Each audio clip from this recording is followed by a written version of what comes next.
Sadaqallahul aliyyul azim.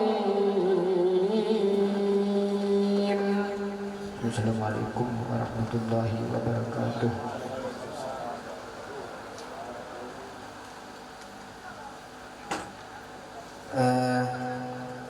Sadaqallahul azim. Mudah-mudahan Allah Subhanahu wa taala memberikan pahala kepada beliau sebagai pembaca dan kepada kita semua sebagai pendengarnya.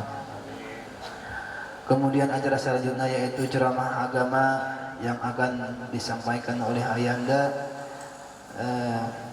Guru Kiai Haji Ahmad Mulkani. Sedikit kami ingin mengenalkan beliau. Yang kami informasi beliau adalah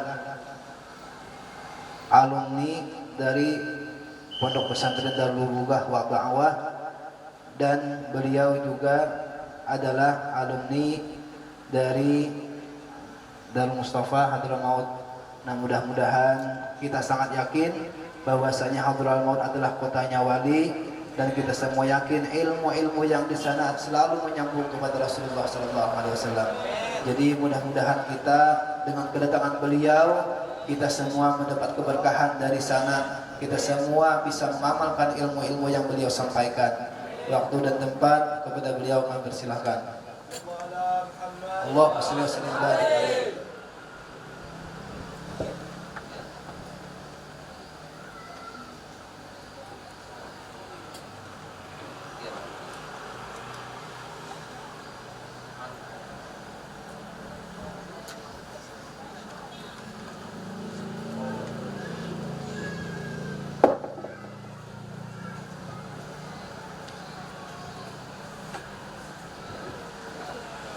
Suruh berdiri.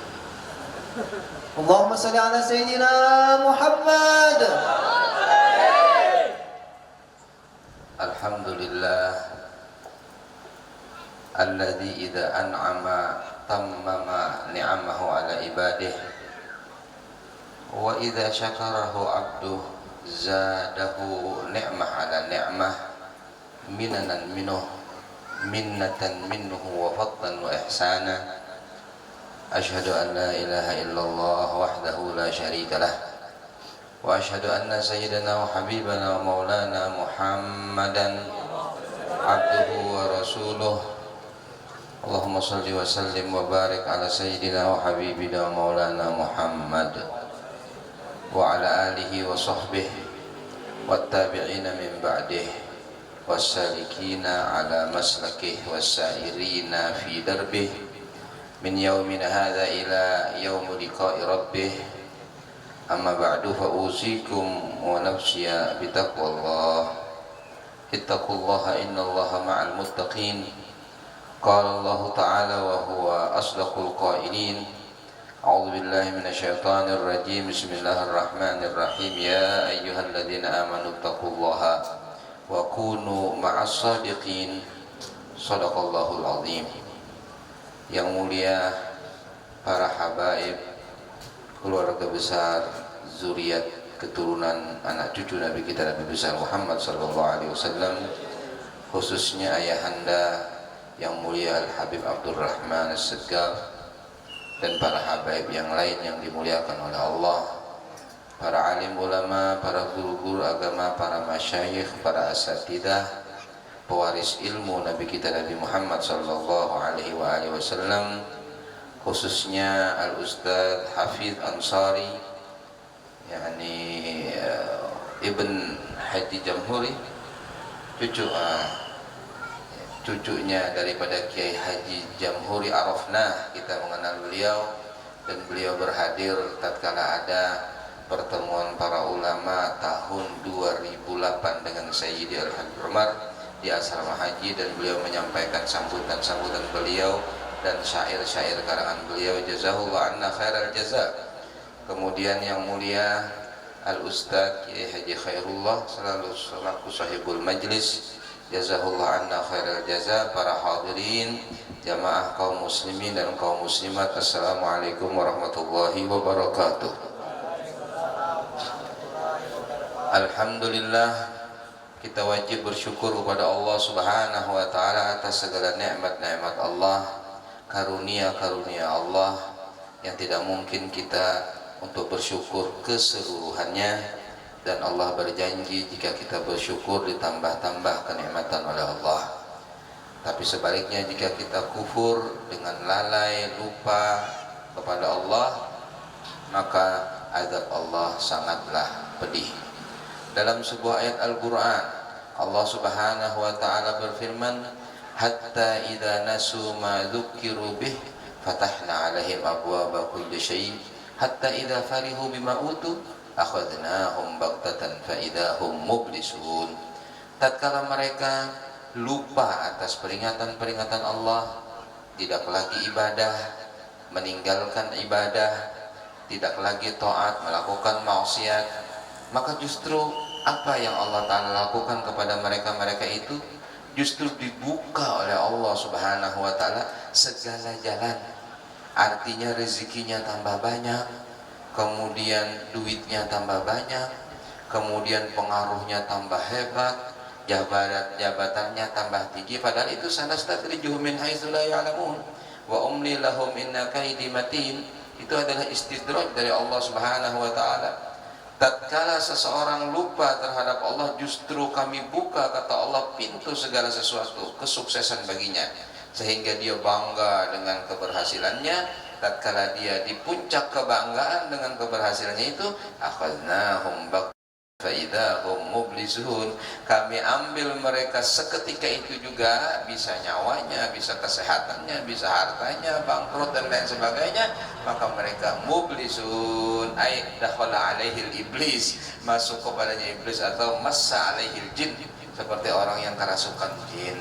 Jadi hati-hati tatkala kita mendapat kesuksesan, mendapat kenikmatan, tatkala duit tambah banyak, tatkala rezeki tambah murah, jangan disangka itu pasti adalah rahmat Allah. Belum tentu. Koreksi diri kita, apakah ternyata kita benar dan ataukah kita salah. Semuanya harus kembali kepada asy-syariah al-mutahharah, syariat yang paling mulia yang dibawa oleh Nabi kita Muhammad sallallahu alaihi wasallam.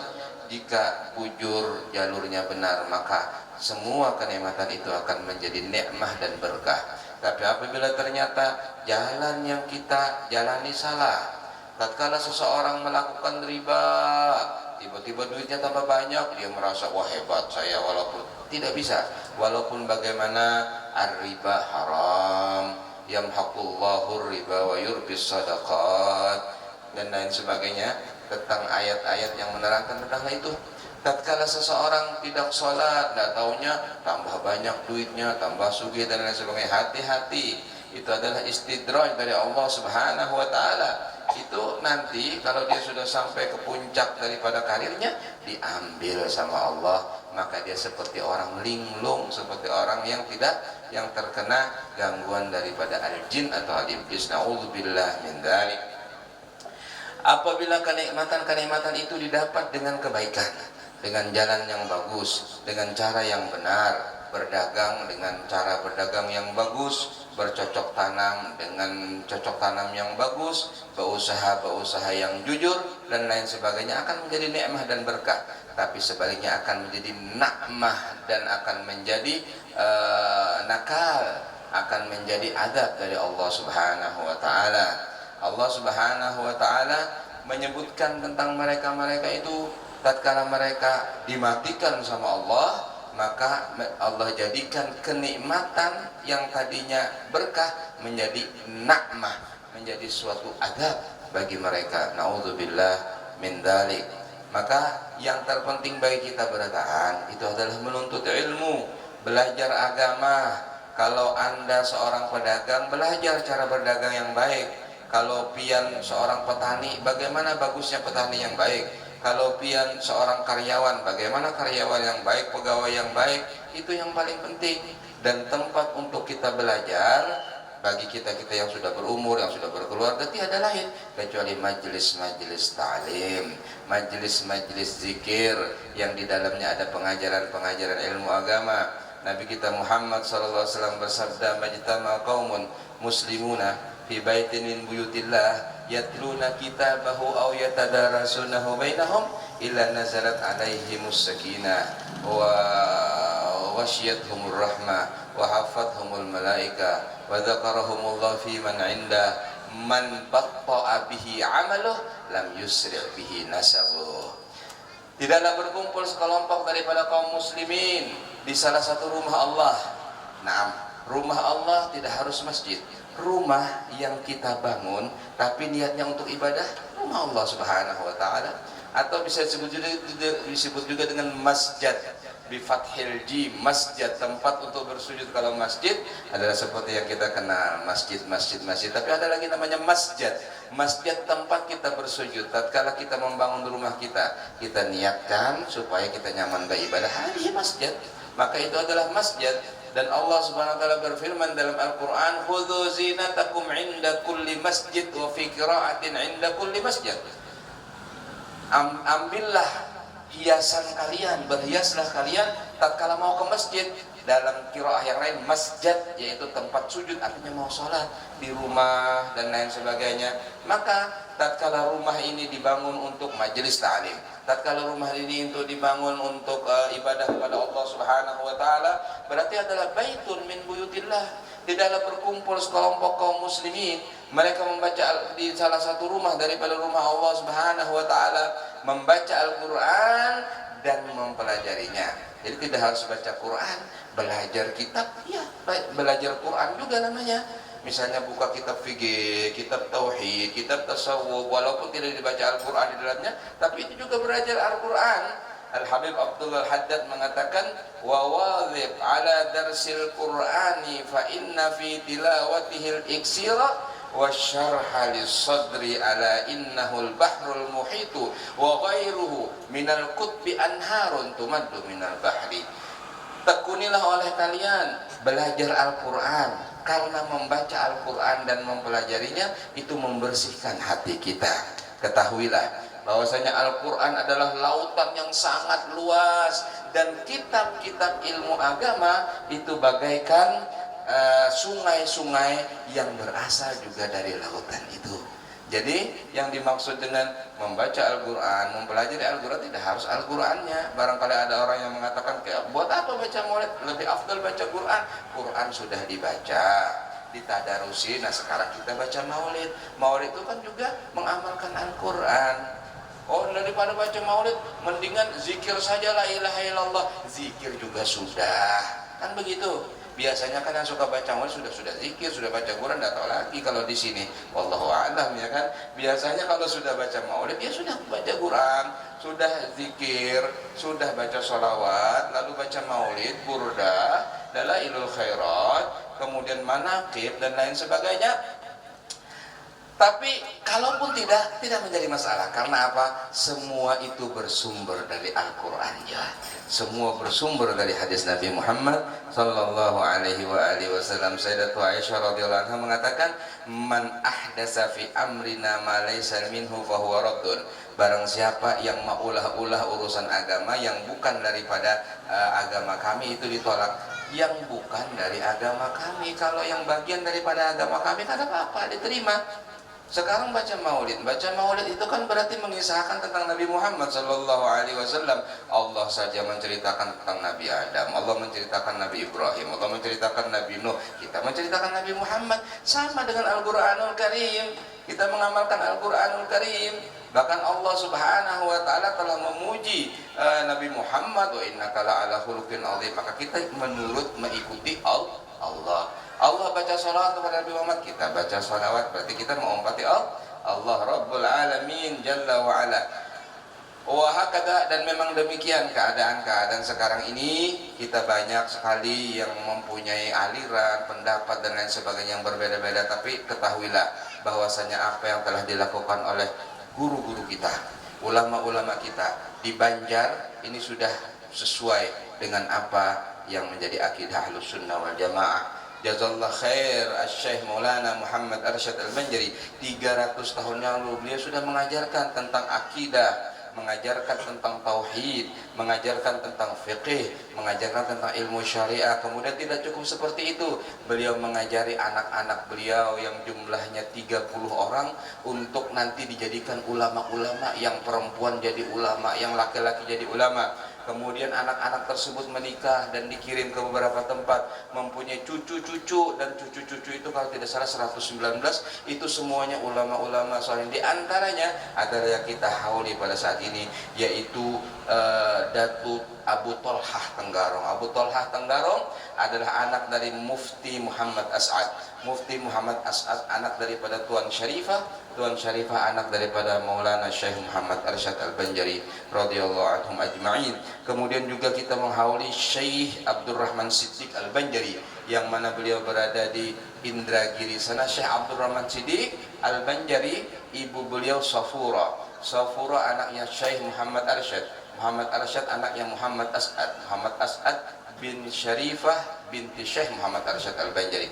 Wahakadha. Ini terus berkelanjutan, generasi dari generasi. Generasi pertama Datuk Kalampeng sudah mencetak tiga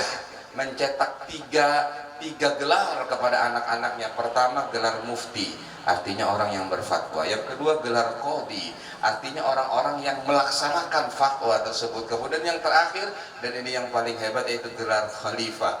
Gelar khalifah ini menggabungkan antara mufti dan qadhi. Jadi kalau satu orang menjabat mufti sekaligus qadhi, itu namanya khalifah. Khalifahnya ada tiga: Khalifah Haji Zainuddin, Khalifah Haji Hasanuddin, Khalifah Haji Syahabuddin. Kalau muftinya ada beberapa: Mufti Ahmad Pangeran, Mufti Haji Jamaluddin, qadhinya juga ada, dan lain sebagainya. Kemudian anak-anak beliau menyebar dan menyebarkan agama di Kalimantan, bahkan ada yang di luar Kalimantan, bahkan ada yang di luar negeri. Kemudian generasi yang kedua, cucu-cucu juga demikian. Kemudian generasi yang ketiga, dan begitu seterusnya, jilan ba'da jil. Bahkan di antara mereka adalah ulama-ulama yang diakui di Mekah. Mereka mengajar di Mekah, seperti Syekh Abdurrahman Siddiq Al-Banjari, beliau pernah mengajar di Masjidil Haram. Syekh Khalifah Sahabuddin pernah mengajar di Masjidil Haram, gurunya Syekh Nawawi Al-Bantri. Kemudian Syekh Ali Al-Banjari pernah mengajar di Masjidil Haram. Kemudian masa-masa yang baru-baru seperti Kiai Haji Arif, Kiai Haji Syarwani Abdan Bangil pernah mengajar di Masjidil Haram atas izin daripada guru-guru mereka. Dan ini merupakan hal yang paling perlu untuk kita ketahui, supaya kita meniru keadaan-keadaan mereka. Mereka sudah mengatur baca maulid, baca ini, wiridnya ini, akidahnya ini, kitabnya ini, supaya kita selamat bertahan. Alhamdulillah 300 tahun namanya Kalimantan, khususnya Kalimantan Selatan, khususnya Banjar, itu mereka telah dibimbing oleh guru-guru, ulama-ulama, bahkan mereka wali-wali daripada keluarga besar Maulana Syekh Muhammad Arsyad Al-Banjari radhiyallahu anhu wa ardahu. Maka sebaiknya kita jangan merubah keadaan, kita ikuti keadaan tersebut. Apa di antara keadaan Syekh Muhammad Arsyad Al-Banjari? Muhammad Arsyad Al-Banjari radhiyallahu an, beliau sangat menghormati kepada pemerintah di zamannya. Kita juga sekarang hormati pemerintah. Jangan umpat-umpatan yang begini, yang begitu, yang begini, yang begitu. Karena apa? Dalil daripada Maulana Syekh Muhammad Arsyad Al-Banjari, yaitu firman Allah Subhanahu wa taala, faqula lahu qawlan layyinan la'allahu yatadzakkaru aw yakhsha. Datangi itu wahai Musa dan Harun, Fir'aun itu datangi, dan katakan dengan kata-kata yang lembut kepadanya, barangkali dia sadar. Ini Fir'aun, raja yang paling zalim. Fir'aun mengaku Tuhan.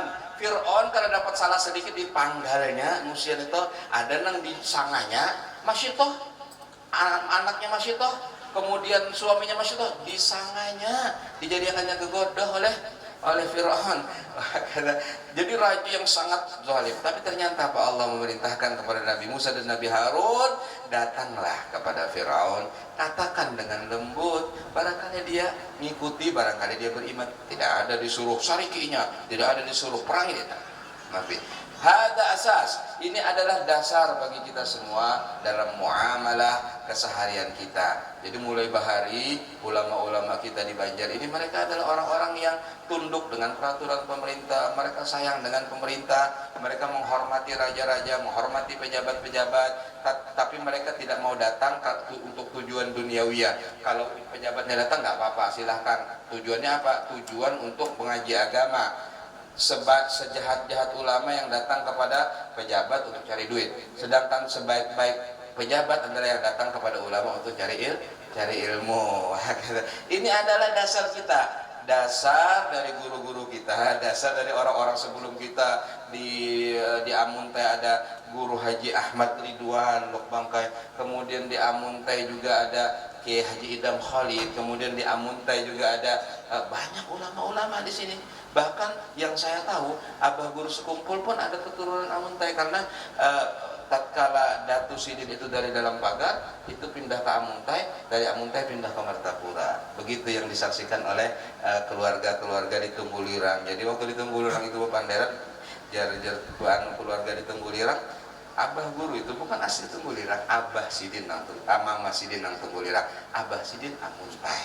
Dan Amuntai itu cuma dari dalam pagar juga, dari dalam pagar kemudian pindah ke Amuntai. Mungkin Bahari diutus untuk menjadi muallim, menjadi ustadz, menjadi kiai, lalu kemudian berketurunan diantaranya Syekh Muhammad Zaini bin Abdul Ghani radhiyallahu anhu arda. Wahakada, alhamdulillah kita hari ini berkumpul sama-sama dalam rangka haul daripada banyak yang dihauli, 31 yang dihauli, Masya Allah. Ini namanya haul jamak. Haul jamak, mudah-mudahan mereka semua dapat berkah, mudah-mudahan dapat rahmat di alam barzah, mereka diluaskan tempat oleh Allah, dan kemudian yang paling penting mereka mendoakan kita, karena doa-doa mereka langsung dikabulkan sama Allah Subhanahu wa taala. Alangkah bahagianya kalau misalnya ternyata nini datu kita atau keluarga kita di sana mendapat kiriman pahala dari kita. Beliau gembira. Terus siapa itu? Oh, si Anu. Oh, Masya Allah, didoakan mudah-mudahan si Anu panjang umur dan lain sebagainya. Yang penting panjang umur ya, jangan panjang segala-galanya. Nah, karena tadi waktu di TW, Guru Fadil mendoakan Guru Oton, mudah-mudahan pian panjang segala-galanya. Oh jangan, kalau panjang segala-galanya bahaya ya. Jadi panjang umur insya Allah, fi sihatin wa afiyah insya Allah, amin ya rabbal alamin. Kecintaan kepada mereka adalah sesuatu yang merupakan bagian daripada agama. Al Habib Abdullah Al Haddad saja, Habib Abdul Haddad ini ilmunya luar biasa, wali, gutub, kemudian alim, kemudian soleh, ibadahnya banyak. Apa beliau mengatakan tentang cinta kepada para aulia? Mahabbatuhum dini wa fardi wa sunnati wa urwati al-wusqa wa afdalu ma indi. Kecintaan kepada mereka adalah agamaku, farduku, sunnahku, tali yang aku berpegang dengan kokoh, dan paling hebatnya karunia Allah kepadaku adalah kecintaan kepada mereka, para aulia was salihin. Jadi kita sekarang mencintai beliau-beliau ini, sehingga kita mengadakan acara haul seperti ini, kemudian membacakan materi surah minal Quran, dan tasbih dan takbir dan tahlil, dihadiahkan pahalanya kepada mereka. Mudah-mudahan menyebabkan itu adalah wafa kita kepada beliau-beliau tersebut, dan mereka-mereka adalah ahlul wafa. Ahlul wafa itu artinya pasti membalas jasa orang-orang yang berbuat baik kepada mereka. Syekh Abu Bakar bin Salim Maulaina mengatakan dalam gosidahnya, awama alimta bi annana ahlul wafa. Tidakkah engkau tahu kami ini ahlul wafa yang selalu membalas jasa orang yang berbuat baik kepada kami? Wa muhibbuna mazala tahta liwana, orang yang mencintai kami selalu dalam lindungan kami. Alangkah indahnya kalau kita di bawah lindungan para aulia wassalihin, di bawah lindungan Nabi kita Muhammad sallallahu alaihi wasallam. Sayyidatuna Khadijah Al-Kubra adalah pembela Nabi kita Muhammad sallallahu alaihi wasallam, yang mengorbankan harta, nyawa, tenaga, semuanya untuk Nabi Muhammad sallallahu alaihi wasallam, sehingga Nabi Muhammad mengatakan, fa inni uhibbuha wa uhibbu man yuhibbuha. Aku mencintai Khadijah dan aku cinta kepada orang yang mencintai Sayyidatul Khadijah. Mudah-mudahan kita termasuk orang yang mencintai Sayyidatul Khadijah. Kita bikin acara manakib sidin tiap sebulan sekali, walaupun pertama tujuannya supaya sugih kayak Sayyidatul Khadijah aja. Nah itu tahu biasanya kayak itu pang dulu motivasinya pertamanya. Nah, mudah-mudahan sugih bertahan insyaallah, amin ya rabbal ya rabbal. Oh rupanya kenceng aminnya kalau sugih ya kan. Sayyidatul Khadijah radhiyallahu anha pada waktu beliau masih muda, masih dalam gadis, waktu masih gadis, datang seorang ahli ilmu Alkitab dari negeri Palestina ke Mekah. Pada waktu dia lewat di Mekah, dia mengatakan, aku mencium di kampung ini ada harumnya kenabian, singgahkan aku ke kampung. Disinggahkan ke salah satu perkampungan di Mekah, dan ternyata pada waktu itu perkampungan Bani Asad Bani Asad, yaitu kampungnya Sayyidatul Khadijah radhiyallahu anha. Orang ini kemudian mengatakan, ya Bahar itu artinya pendeta ya. Dia mengatakan, coba kumpulkan anak-anak gadis kalian. Dikumpulkan anak-anak gadis. Kemudian dia melihat satu-satu. Setelah itu dia mengatakan, aku yakin di antara anak-anak perempuan ini nanti ada satu yang akan menjadi istri Nabi akhir zaman. Jadi mulai lagi umur di bawah 20 tahun beliau sudah dikasyaf, istilahnya dikasyaf banget ya Allah. Dikasyaf akan menjadi istri daripada Nabi akhir zaman radhiyallahu anha wa ardhaha. Kemudian di waktu yang telah ditentukan, Sayyidatul Khadijah menikah dengan Atiq bin Aid al-Makhzumi, kemudian bercerai, kemudian menikah lagi dengan Abu Halah, kemudian bercerai. Setelah itu Sayyidatul Khadijah berjanji tidak akan menikah lagi. Beliau sudah mempunyai 2 orang anak, yaitu Hindun dan yang satu lagi namanya Abu Halah. Lalu Lalu kemudian Sayyidatul Khadijah berdagang, dan perdagangan beliau sangat maju, sangat sukses. Bahkan semua pedagang-pedagang di kota Makkah itu di bawah beliau, sehingga dari negeri Syam sana, Bahari kan yang kuat itu negeri Syam, kampung Romawi, daerah Romawi, mereka mengakui kehebatan Sayyidatul Khadijah radhiyallahu anha. Akhirnya mereka memberi gelar, padahal gelar itu tidak ada. Di Mekah tidak ada pejabat, di Mekah tidak ada presidennya, ada cuma kepala suku. Tapi orang-orang Syam, orang-orang luar negeri sudah memberi gelar kepada Khadijah. Apa gelarnya? Malikatul Makkah, ratunya kota Mekah. Jadi seakan-akan beliau yang mengendalikan kota Mekah dengan kekayaannya, dengan kedermawanannya dan sosialnya radhiyallahu anha wa ardhaha. Sayyidatul Khadijah radhiyallahu anha digelar sebagai Malikatul Makkah, ratunya kota Mekah. Kalau bahasa Inggrisnya the Queen of Mekah. Pahamlah artinya. Ulun katanya paham juga, ulun bisa menyambat aja. Itu. Lalu akhirnya Sayyidatul Khadijah radhiyallahu anha ternyata mendapatkan informasi tentang ada seorang pemuda yang bernama Muhammad yang diberi gelar oleh kaumnya Al-Amin karena jujur, tidak pernah berdusta dan lain sebagainya. Pekerjaannya apa? Menggembala kambing. Lalu dia bertemu dengan temannya namanya Nafisah binti Munyah. Wahai Nafisah, coba cari Bang yang namanya Muhammad itu. Kalau barangkali sidin hendak pegawai lawan ulun, ada apa? Maka dicari. Lalu kemudian didapatkan Nabi Muhammad, lalu bekerjalah untuk Sayyidatul Khadijah radhiyallahu anha. Cuma 1 kali pengiriman barang bekerjanya, karena dalam tahap pengujian. Lalu kemudian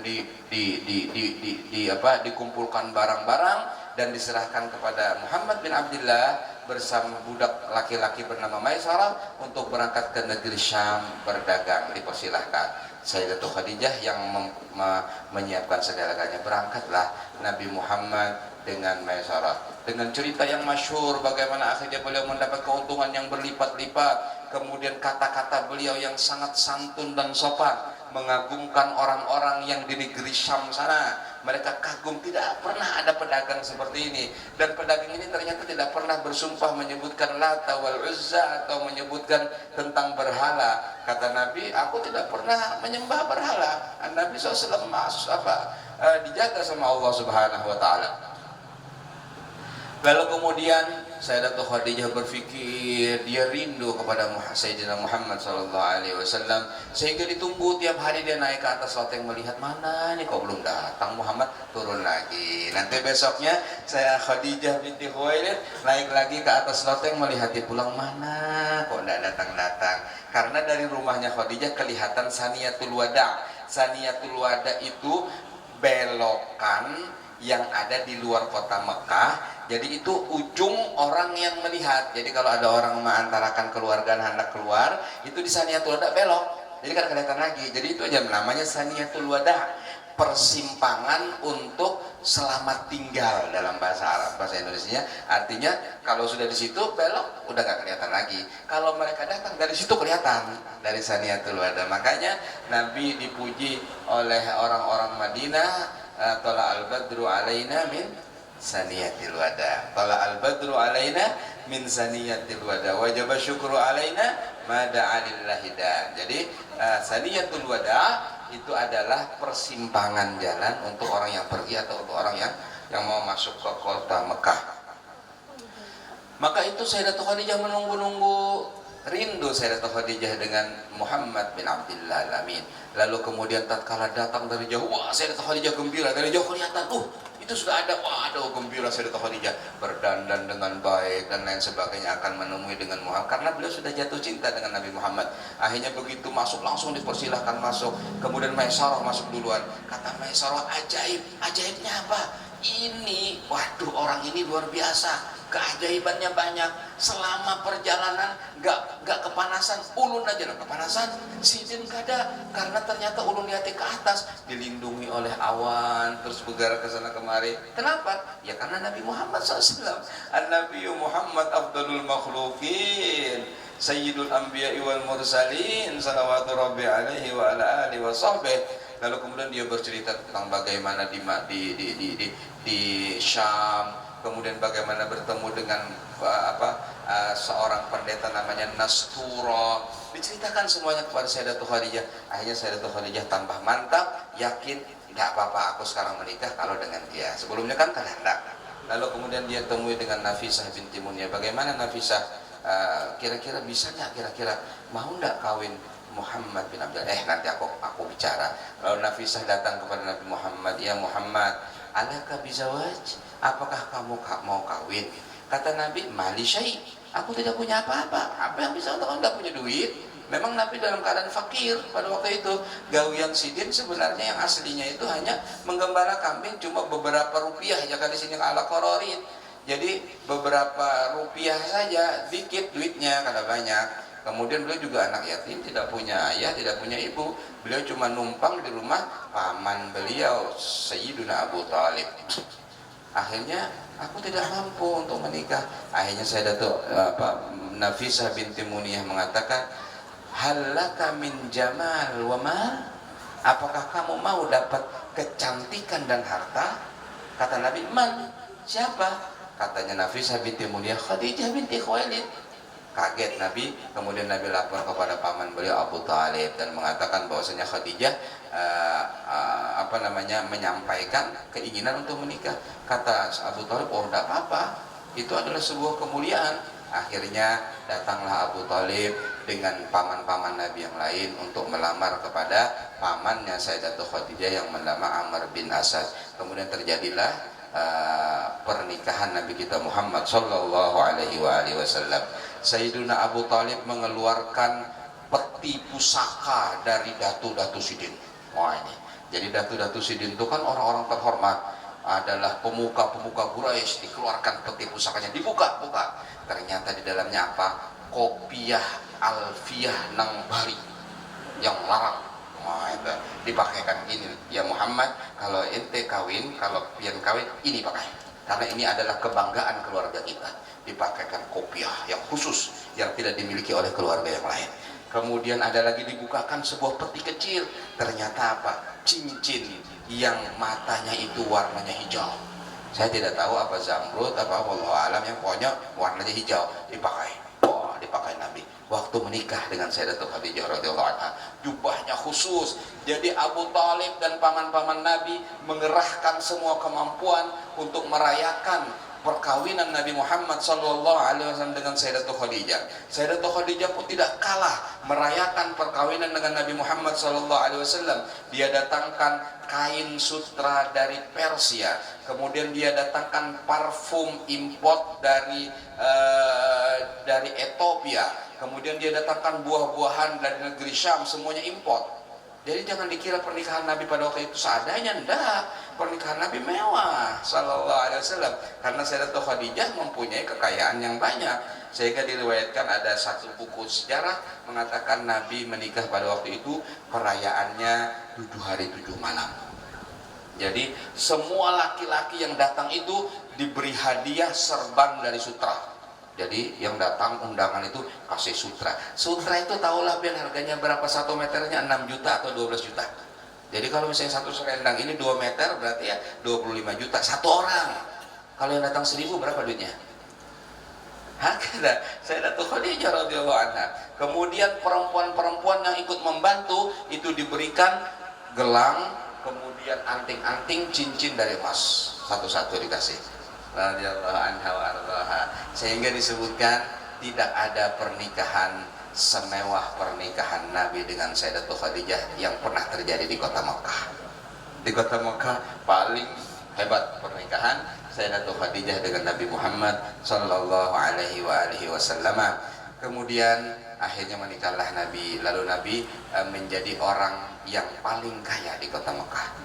Karena apa? Semua daripada hartanya Khadijah diberikan kepada Nabi untuk dijalankan dan dibisniskan, sehingga Nabi menjadi pemimpin perdagangan yang sangat besar pada waktu itu. Dari keadaan paling miskin di kota Mekah, kemudian menjadi orang yang paling kaya. Kemudian tatkala Nabi diutus menjadi presiden. Semua ini apa? Laqad kana lakum fi Rasulillahi uswatun hasanah. Untuk memberi contoh kepada kita semua, kalau kamu miskin, tiru Nabi tatkala beliau miskin. Sabarnya, taatnya kepada Allah, akhlak mulia beliau. Kalau kamu kaya, tiru Nabi pada waktu jadi orang kaya. Kada kawa mendengar Nabi itu, kada kau mendengar orang kesusahan didatangi dijulungi duit. Kada kau mendengar orang kena musibah langsung bawa bantuan. Kada kau mendengar orang garing diobati. Kada kau mendengar tamu dihormati. Begitu sifatnya Nabi Muhammad SAW. Pada waktu beliau menjadi orang yang paling kaya di kota Mekah, sehingga orang kota Mekah semuanya mengetahui bagaimana kedermawanan Nabi Muhammad SAW. Pada waktu Nabi memasuki umur 40 tahun, tibalah masanya Nabi masuk menjadi Nabi. Nah, di situ terjadi pergolakan. Dalam hal ini Sayyidatul Khadijah radhiyallahu anha pembela utama Nabi Muhammad SAW. Nabi Muhammad mengalami apa saja, Sayyidatul Khadijah pertama kali yang membackup dan membelanya dengan hartanya. Sayyidatul Khadijah mendengar orang muslim dalam keadaan tidak punya makan, dia kirim. Ada orang muslim dalam perbudakan, dia merdekakan. Ada orang muslim dianiaya, dibayar supaya tidak dianiaya. Sehingga hartanya yang merupakan harta terbanyak di kota Mekah akhirnya habis pada waktu beliau meninggal dunia radhiyallahu anha wa ardhaha. Tidak mempunyai kain kafan untuk menutupi tubuh beliau. Akhirnya tubuh beliau ditutupi oleh jubahnya Nabi Muhammad sallallahu alaihi wasallam radhiyallahu anha wa ardhaha. Beliau telah menyelesaikan tugasnya dengan indah, menyelesaikan tugasnya dengan benar-benar, dengan sungguh-sungguh, mengerahkan segala kemampuannya demi Allah dan Rasulnya. Selesai. Dan apa yang terjadi? Beliaulah ibu kita semua, ummuna Ummul Mukminin, hananaiki ya ummah, inna dumu'ana tasilu ballalatin nahra, wa hal yamsahu dam al-ghazir minal ibni siwal ummi fahiya bidzalika ahra. Alangkah indahnya engkau wahai ibu kami Khadijah. Sesungguhnya kami dalam keadaan meneteskan air mata kesedihan. Yang maksiat banyak, yang melanggar banyak, yang tidak taat banyak, yang kena musibah banyak, yang miskin banyak. Kemana kami mengadu kalau bukan kepada ibunda kami? Apabila seorang anak menangis, yang paling sayang itu umahnya. Nang badahulu menggendong itu umahnya, yang badahulu membisahi itu umahnya. Maka kita meminta kepada Sayyidatuna Khadijah, mudah-mudahan beliau menggendong kita, mudah-mudahan beliau mengusap air mata kita, mudah-mudahan beliau tawajuh kepada Allah Subhanahu wa taala agar segala musibah dihilangkan daripada kita, agar segala maksiat dijauhkan daripada kita, dan kita dijaga oleh Allah Subhanahu wa taala daripada bala bencana. Radhiyallahu anha wa ardhaha. Sayyidatul Khadijah radhiyallahu anha mempunyai tasarruf, mempunyai kemampuan untuk melakukan dan di dalam dunia ini ila yaumil qiyamah. Al-Habib Ahmad bin Muhammad Al-Muhdhar dari Hadramaut, beliau datang ke Mekah. Kemudian pada waktu beliau melaksanakan ibadah di sana, ternyata terjadi keganjilan di sebuah masjid. Beliau sholat, beliau teriak dan mengatakan, orang-orang langsung sembahyang di masjid. Itu imam kalian tuh nak ada besunat jasidin. Wah, orang sarikan semuanya. Orang Syarikat, ada apa ini Arab satu ini? Orang kira kayak gitu kan. Dari Yaman lagi datang ke sini tiba-tiba teriak mengatakan imamnya kada bersunat. Sekalinya pujo setelah diteliti memang imamnya kada bersunat. Sekalinya orang Yahudi nang belajar agama Islam sampai kau jadi imam, sampai kau jadi khotib di Jumat. Nah, Al Habib Ahmad tahu itu kasyaf, hanya dia bilang kayak gitu, dia teriak itu nah imam kalian tuh nak kada bersunat, kada sah sembahyangnya di berak-berak. Al Habib Ahmad bin Muhammad Al-Muhdar, abahnya Habib Muhammad yang ada di Bondowoso. Lalu kemudian Al Habib Ahmad diperap, dicari sama askar. Akhirnya di mana beliau berlindung? Beliau berlindung di kubahnya As-Sayyidatu Khadijah radhiyallahu anha. Beliau masuk ke kubahnya Sayyidatu Khadijah. Kemudian begitu masuk tertutup pintunya, askar gak ada yang bisa nyari, gak ada yang keliling, sudah 1 hari kada ada jual. Hanya mereka menghentikan pencarian. Kemudian di sana beliau bertemu dengan Sayyidatu Khadijah. Kemudian beliau berjanji, jika aku selamat aku akan pulang nanti ke Hadramut, aku akan karang manaqib Sayyidatu Khadijah radhiyallahu anha. Akhirnya diselamatkan sama Allah dengan berkat Sayyidatu Khadijah, terbuka lalu sidin boleh ke Hadramut. Mulailah beliau mengarang Hadrah Ummul Mukminin yang isinya syair-syair pujian kepada Sayyidatu Khadijah, dan beliau rayakan dengan masyarakat, dengan orang awam. Namanya sama, di Hadramut itu namanya sama.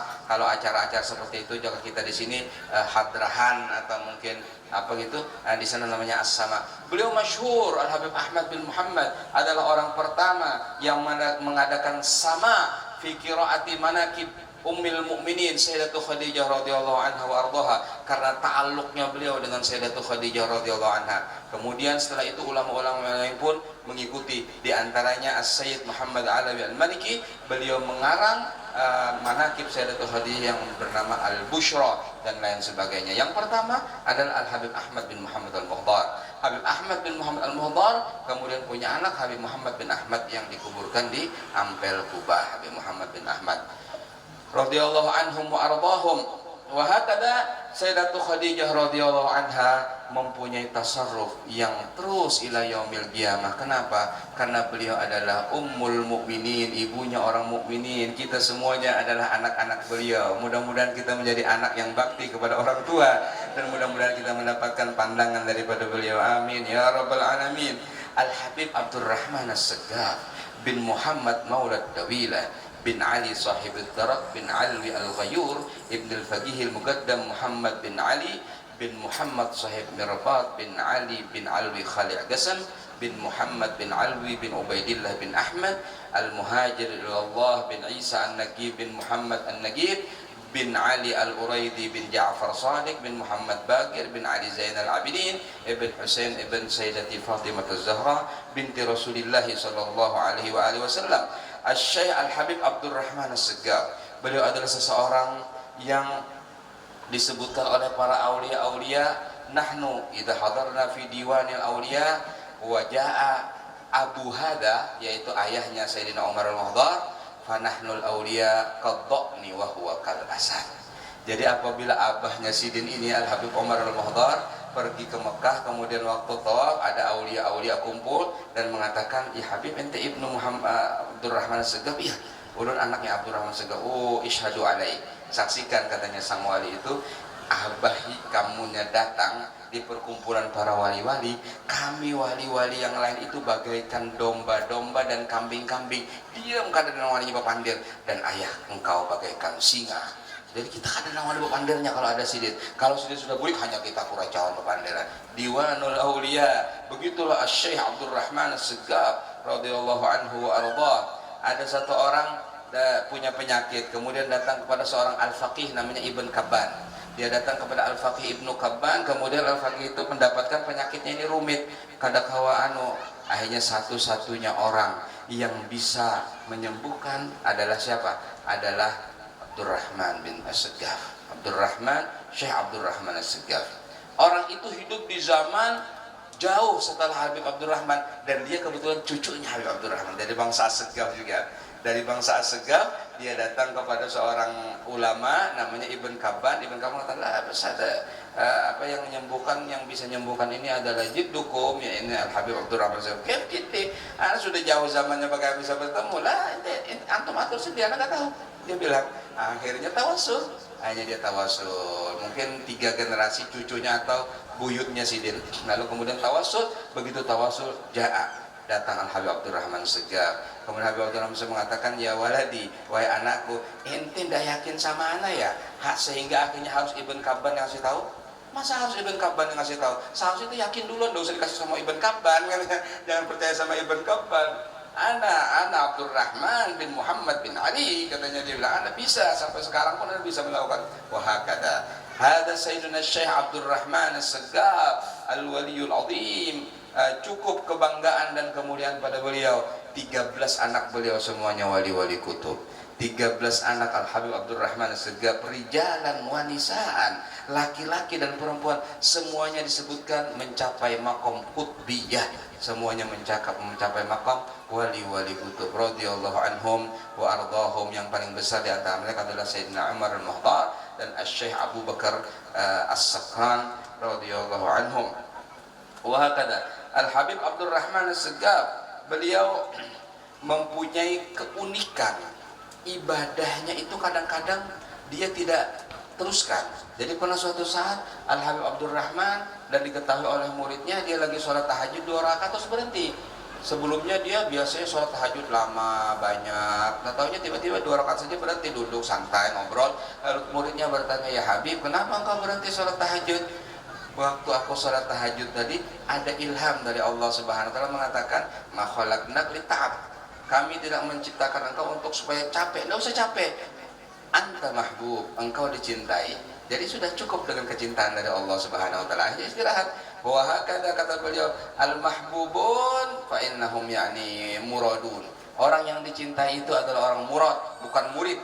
Kalau murid itu ingin dekat dengan Allah, kalau murad orang yang Allah mendekatkan ia kepadanya.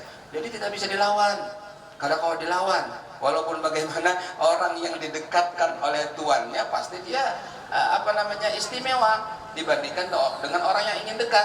Kalau kita hendak berdapat misalnya lawan presiden, sulit. Tapi kalau presiden yang kepingin ketemu, ya nyaman, tinggal telepon, kasih pesawat, mungkin pesawat pribadi, kalau usah pakai vegan antigen, langsung berangkat. Wah, kata nahnul mahbubun, kita ini adalah orang-orang yang dicintai, sehingga tidak usah capek-capek, tetap diangkat derajatnya oleh Allah Subhanahu wa Ta'ala. Sayyidina Syekh Abdurrahman As-Sagaf mempunyai sahabat yang dekat, tapi perempuan, namanya Asy-Syaikhah Sultanah binti Ali Az-Zubaidiyah.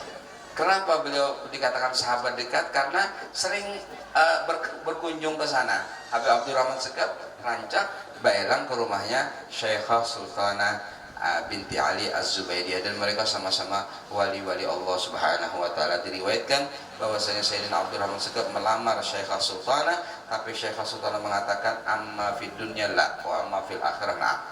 Kalau di dunia jangan, di akhirat enggak apa-apa nanti, katanya. Nunggu di akhirat aja.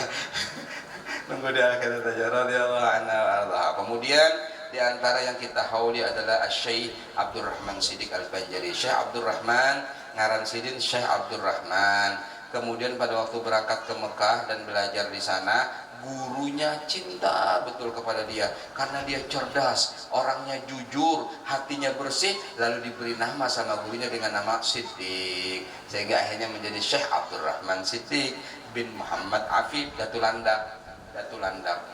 Syekh Abdurrahman Siddiq pada waktu datang dari Mekah, pada waktu dia di Mekah, dia bertemu dengan paman beliau. Pamannya namanya Asy-Syaikh Al-Arif Billah Haji Muhammad Khatib dalam pagar. Haji Muhammad Khatib ini anaknya Pangeran Mufti Ahmad bin Syekh Muhammad Arsyad. Jadi dia cucunya Syekh Muhammad Arsyad, sedangkan Datu Abdurrahman Siddiq adalah buyutnya Syekh Muhammad Arsyad. Jadi paman Sidin. Waktu di Mekah dia melihat paman Sidin ini ada sholat Jumat. Waduh, aku salah lihat. Tidak apa-apa, aku tunggu Jumat depan dia pulang, ada pulang. Maka paman ini karena tulak haji sini di dalam pagar aja, kenapa jadi ada di sini? Jadi Datu Muhammad Khatib ini Sidin seorang yang pernah belajar di Mekah, kemudian seorang wali min auliya, tapi yang mastur di dalam pagar situ. kuburannya di Kalampayan. Muhammad Khatib itu seorang al-waliyul mastur, dan dia tidak banyak manakibnya, cuma di antara manakib beliau ketujuh Maunjun dia. Kalau ada salah itu keluarga mengatakan, nah itu tuh bahari ketujuh Maunjun sidin ini, bah kabar gembira bagi nang ketujuh Maunjun ya lah, siapa tahu jadi wali kan. Maunjun jadi wali. Datu Muhammad Khatib ternyata sidin itu setiap hari Jumat kan ada di Masjidil Haram. Akhirnya Datuk Abdurrahman Siddiq ini menggunting jubah sidin. Jadi jubah sidin di ujung itu digunting. Guntingannya disimpan nih. Kayak nampilnya ulun datang ke Martapura ulun lihat. Datuk Muhammad Khotib ini beliau ekonominya sederhana. Beliau bukan orang kaya. Baju jubah bisi cuma sebutingannya. Orangnya warok, orangnya zuhud. Dia orang yang alim. Lalu kemudian pada waktu Datuk Abdurrahman Siddiq ini bulik dari Mekah, datang ke dalam pagar pas hari Jumat. Dia naik ke rumah pamannya itu. Datuk, paman, ulun hendak minjam jubah. Kenapa? Hendak mahutbah. Ada ingat bawa jubah? Nah, Datuk Abdurrahman tahu paman Siddiq ini bisa jubah sebutingannya yang itu aja. Dan sudah digunting di bawahnya tadi. Bujur kan ada gunting itu. Akhirnya dilihat di Siddiq jubah. Ini jubah kan pakai aja. Diambil Siddiq jubah dipakai. Sekalinya melihat di ujungnya itu gunting kan ada. Bujur begunting, sekalinya Datuk Muhammad dihingga, bapak nyawa anu maitin itu. Oh, nyawa tahu aja.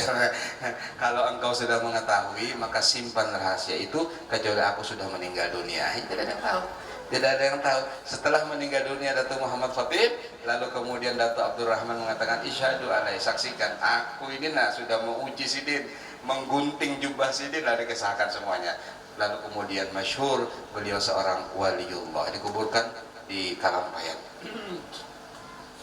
Wahakata Datuk Abdurrahman Siddiq kemudian setelah itu berangkat ke Belitung di daerah Sumatera, karena mendatangi kakak sidin yang ada di situ. Di sana beliau mengajar, bahkan diriwayatkan di situ ada universitas namanya Universitas Syekh Abdurrahman Siddiq. Beliau mengajar hendak dikawinakan dengan kakak sidin di Belitung, ada hakun. Datuk Abdurrahman Siddiq ini akhirnya buka sidin ke Pulau Serengat. Nah, di Pulau Serengat itu beliau diminta untuk menjadi mufti, tapi wilayahnya wilayah Indragiri, di wilayah Riau situ hanya beliau mau.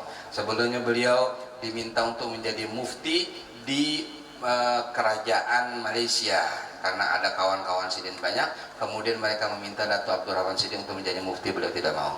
Kemudian pernah juga beliau diminta untuk menjadi mufti menggantikan Al-Habib Utsman bin Yahya Betawi. Waktu itu di Betawi sana Al-Habib Utsman bin Yahya pengarang kitab Sifat 20 itu yang muftinya. Dan Habib Utsman ini kawan dekat dengan Datuk Abdurrahman Siddiq. Jadi beliau, aku ada kena ikam menggantikan aku, tapi beliau menolak. Akhirnya beliau ke Banjar, kemudian ke Belitung, kemudian akhirnya diangkat menjadi mufti di Indragiri dan beliau menerima. Radhiyallahu anhu wa arda. Banyak karamat-karamat yang Allah Ta'ala berikan kemuliaan kepada Datuk Kiai Haji Syekh Abdurrahman Siddiq Al-Banjari radhiyallahu anhu wa arda. Kemudian kita juga maholi Abah Guru Kiai Haji Ahmad Ridwan. Kemudian ada nih Datuk Martika dan seterusnya nanti dibacakan. Mudah-mudahan Allah Subhanahu wa Ta'ala kita mendengar kisahnya para wali-wali itu diturunkan rahmat oleh Allah. Kemudian kita dijaga oleh Allah. Kemudian kalau kita belum jadi wali, mudah-mudahan anak-anak kita jadi wali. Amin. Kalau kada anak kita, cucu-cucu kita. Amin. Seperti yang diinginkan oleh Asy-Syaikh sahibu kitab Hilyatul Auliya. Mana ada? Masih tanah. Asy-Syaikh beliau mengatakan, ini aku karang kitab para wali-wali dan aku berharap orang yang punya kitab ini dijadikan wali oleh Allah Subhanahu wa Ta'ala. Kitabnya namanya Hilyatul Auliya. Syekh hidup tahun 400-an, orang Irak sana. Kemudian beliau mengatakan, barang siapa yang punya kitabku ini, kalau dia tidak jadi wali, aku doakan anaknya jadi wali. Kalau anaknya tidak jadi wali, cucunya aku doakan, kata dia, asal punya kitab Hilyatul Auliya. Abu Naim Al-Asbahani. namanya Abu Naim Al-Asbahani. Syekh Abu Naim Al-Asbahani menulis wali-wali Allah sejak zaman sahabat sampai ke zamannya dia. Jadi 300 tahunan gitu. Selama 300 tahun itu ditulis 12 jilid kitabnya, namanya Hilyatul Aulia. Kalau beli paling 1 juta harganya wah ini. Daripada nukar yang lain-lain, nukar kitab Hilyatul Aulia. Andak di rumah mudah-mudahan jadi wali, amin ya rabbal alamin. Nah, kemudian yang lebih ajaib lagi, Syekh Umar Ba Makhromah. Syekh Umar Ba Makhromah ini beliau mengarang syair-syair menerangkan tentang wali-wali Allah dari zaman dia sampai 300 tahun yang akan datang. Jadi bukan yang lewat. Kalau Abu Naim Al-Asbahani itu mencatat nama para wali-wali Allah dari zaman dia dan yang sebelumnya, dari zaman Nabi sampai zamannya dia. Ya mungkin dia. Nah, Syekh Umar Ba Makhromah yang kuburannya di Siwon dekat dengan kuburannya Habib Ali Habsyi, itu beliau mengarang nama-nama wali 300 tahun setelah dia, termasuk Al-Habib Ali Al-Habsyi. Beliau kasyaf bosnya nanti akan ada orang wali Allah Ta'ala begini-begini. Katanya di dalam kitab itu, saya belum dapat salinannya, itu juga menceritakan tentang seorang wali yang bentuknya seperti ini, selendangnya begini. Ternyata Habib Ali bin Husain Al-Attas, sahib Bogor. Habib Ali bin Husain Al-Attas, pengarang kitab Tajul A'ras dan lain sebagainya. Jadi disebutkan. Yang lebih aneh lagi, ada seorang badu, seseorang yang tidak mengerti baca dan tulis. Kebetulan dia lewat di padang pasir. Jadi bahari di Hadramaut itu ada kanafah atau WC umum ya. Itu jauh dari perkampungan, situ ada WC umum. Aja rupanya anak bandar daerah atau anak kami bersikap-sikap ke WC umum tersebut. WC-nya itu tertutup dengan kain. Dia buka kain itu, dia pikir tidak ada orangnya, ternyata ada seorang wali perempuan, Syarifah. Seorang Syarifah lagi berada di situ. Akhirnya Syarifah itu mengatakan, "Man hadza yakshifuni? Kasyafallah man kasyafani." Dia bilang, "Siapa ini membuka? Allah bukakan dia yang telah membuka aku." Akhirnya dia teriak, "Guli ala ahwalil aulia." Katakan wahai Tuhan, katanya, supaya dibukakan keadaan para wali-wali Allah Ta'ala. Jangan dibukakan keaiban, jangan dibukakan keadaan makom-makom para wali. Naam, ala ahwalil aulia, katanya seorang perempuan Syarifah tersebut. Jadi wali langsung. Padahal dia baca kada bisa, menulis kada bisa, langsung jadi wali dengan berkat doanya seorang perempuan Syarifah yang waliyah. Gara-gara seperti itu, akhirnya dia mengarang buku namanya Ghus'atul Asal. Bukan dia yang mengarang, dia cuma ngomong, ditulis sama muridnya. Dia tidak bisa baca, tidak bisa nulis, hanya ditulis sama muridnya. Namanya Ghus'atul Asal, 6.000 bait syair, yang di situ dia menyebutkan tentang nama para wali-wali Allah Ta'ala dari zaman dia dan seterusnya. Jadi banyak yang disebutkan situ. Ghus'atul Asal namanya, nama kitabnya. Dia seorang al-waliyul majdub. Kemudian meninggal dunia, dia dikuburkan di daerah Hadramaut, ujung Saihut, daerah sana. Tapi di tengah-tengah padang pasir, jarang orang yang datang ke sana. Karena apa? Terlalu jauh. Yang datang ke sana apa? Onta apabila dia punya penyakit apa namanya, kulitnya itu jarba, istilahnya jarba. Onta yang penyakit kulitnya itu ada, itu dia pasti datang ke kuburannya Syekh ini. Untuk apa? Untuk menempelkan badannya di sana. Habis itu dia pulang sembuh. Jadi orang sana tahu kalau penyakit kulit diderita oleh binatang bahkan manusia, itu ziarah ke kuburannya Syekh ini. Karena di antara karomatnya Syekh ini di kubur itu, semua yang penyakit belang, penyakit ini sebagainya itu sembuh di situ. Dengan ditempelkan saja ke kubahnya dia, kemisahnya dia. Nah ini nanti kalau ada yang punya penyakit, tapi mudah-mudahan sehat ya kan, barangkali ada, pergi ke Hadramaut, ziarah ke situ. Nanti insya Allah pulang celing ya gitu, pulang sudah munawwir. Amin ya rabbal alamin, ya akramal akramin, ya arhamar rahimin. Mudah-mudahan Allah Subhanahu wa taala memberkahi majelis kita, menjadikan kita orang-orang pecinta-pecinta para aulia wassalihin, dan dikumpulkan bersama mereka dunia barzah sampai akhirat. Amin ya rabbal alamin, ya akramal akramin, ya arhamar rahimin. Wassallallahu ala sayyidina Muhammadin wa alihi wasallam. Alhamdulillah rabbil alamin. Terima kasih banyak atas segala perhatian dan kesempatan. Mohon maaf atas segala kekeliruan. Hadanallahu wa iyyakum ila aqwamit thoriq. Wassalamualaikum warahmatullahi wabarakatuh. Alhamdulillah, mudah-mudahan kita semua dapat mengambil intisari apa-apa yang telah disampaikan oleh beliau. Kemudian acara selanjutnya yaitu pembacaan doa haul.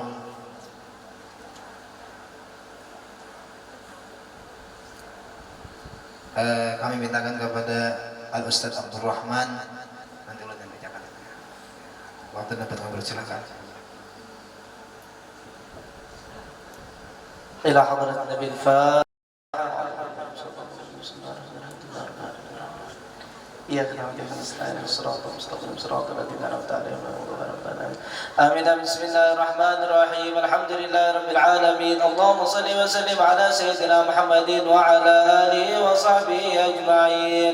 اللهم اجعلنا يا مولانا لآلائك ذاكرين ولنعمائك شاكرين وعلى قضائك وبلائك وقدرك من الصابرين من الحلال مرزوقين عن الحرام معصومين بالجنان منعمين وإلى وجهك وجه سيدنا محمد صلى الله عليه وسلم يا رب ناظرين متمتعين. ردنا اللهم لك مردا جميلا ولا تجعل لهم من الشيطان علينا في سائر الحالات ولا عند الممات ولا قبله ولا بعده كيدا ولا سبيلا.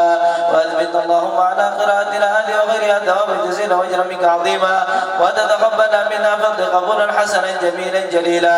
اجعل اللهم يا مولانا ثواب ما قرانا وكبرنا هللنا زاد شرف النبي الاعظم صلى الله عليه وسلم ثم الى ارواح ابائي اخواني من الانبياء المرسلين صلوات الله وسلامه عليهم اجمعين. ثم الى ارواح الصحابه والقرابه والتابعين التابعين باحسان من الدين. ثم الى ارواح المعلى وشفيق البقيع اموات المسلمين والمسلمات والمؤمنين والمؤمنات برحمتك يا ارحم الراحمين. خصوصا الى روح سيدتنا خليل سيدتنا خليل الكبرى ثم يظهر على الحبيب عبد الرحمن السقاف ثم يظهر شيخنا الشيخ عبد الرحمن الصديق البجري ثم يظهر على أبا guru Kiai Haji Ahmad Ridwan Amuntai ثم يظهر Datu Martika ثم يظهر شيخنا الشيخ Abu Talhah Tenggarong ثم يظهر شيخنا زيني بن عبد الغني Sekumpul ثم يظهر شيخنا Haji Arbani bin Hasan ثم يظهر شيخنا Haji Abdul Ghani bin Buna ثم يظهر شيخنا Sya'uddin bin Fulan ثم يظهر Haji Dubas bin Fulan ثم يظهر Sarai bin Haji Dubas ثم يظهر Sukur bin Manam ثم يظهر Abdul Aziz bin Jafri ثم يظهر Umi Kasum binti Darman ثم يظهر Rabiah binti Fulan ثم يظهر Sirala binti Acil ثم يظهر Acil bin Balil ثم يظهر Awang bin Fulan ثم يظهر Haji Hamdah binti Haji Sadri ثم يظهر Arbi bin Wahab ثم يظهر Abdul Halim bin Abdul Aziz ثم يظهر Sida Khadijah binti Mastur ثم يظهر Harun bin Hadir ثم يظهر Haji Sarkawi bin Darman ثم يظهر Hajah Bariyah binti Haji Muhammad Amin ثم يظهر Aidil Fitri bin Ardiansah ثم يظهر Mulkiyah binti Dulasin ثم يظهر Haji Sadri bin Jama'in ثم يظهر Mas'amah binti Indar ثم يظهر Kumis bin Simang. آمين. اللهم اجعل فكاكا لهم من النار وداء لهم من النار عتقا لهم من النار حجابا لهم من النار برحمتك يا ارحم الراحمين. رب فانفعنا ببركتهم واهدنا الحسنى بحرمتهم وامتنا بطريقتهم وعافاتهم من الفتن. وصلى الله على سيدنا محمد النبي الامي وعلى اله وصحبه وسلم والحمد لله رب العالمين. Dengan berakhirnya doa tadi, maka berakhir pula acara kita pada hari ini. Kami sekeluarga dan semua panitia mengucapkan ampun dan maaf atas segala kekurangan. Wabillahi taufiq wal hidayah. Wassalamualaikum warahmatullahi wabarakatuh.